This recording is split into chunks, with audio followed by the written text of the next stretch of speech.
It has already started. Wealthy New Yorkers are fleeing Zohran Mamdani and moving to Florida. Okay, y'all, I'm not going to lie. I did not think exactly this was going to happen. I thought this guy was going to win in New York City.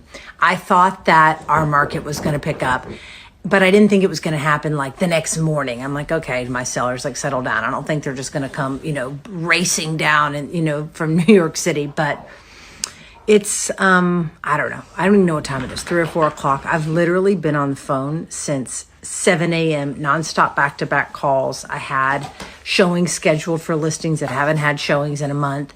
And yeah, I was wrong because it literally turned on like a light bulb, literally blew off like a firecracker. And the post-socialist New York City political market is here on our shores.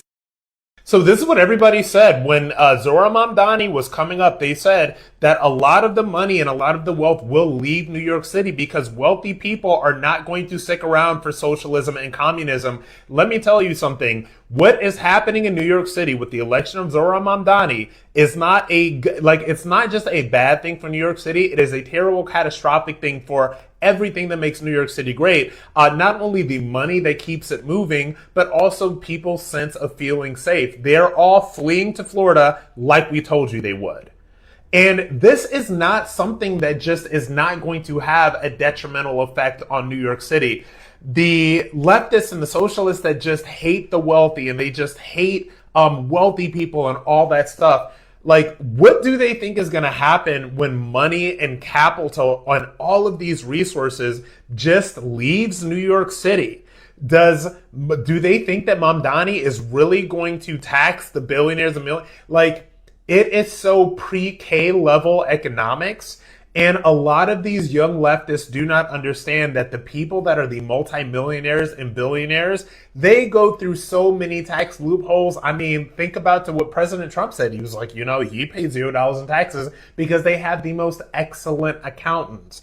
And so this is what happens all the time with these socialists and these communists, and they talk about tax the rich. What's going to happen is the squeeze is going to start happening to those middle class New Yorkers. And when I say middle class, I'm even talking from the 150,000 to 350,000 range, right? In New York City, you may not think that that's middle class, or working class, but in a city as expensive as New York, it absolutely is.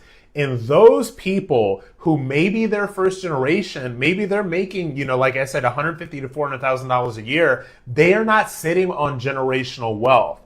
All of that stuff starts being put on their shoulders, right? And so after the ultra wealthy leave, because they're like, we're not going to have to deal with this stuff, then the upper middle class leaves.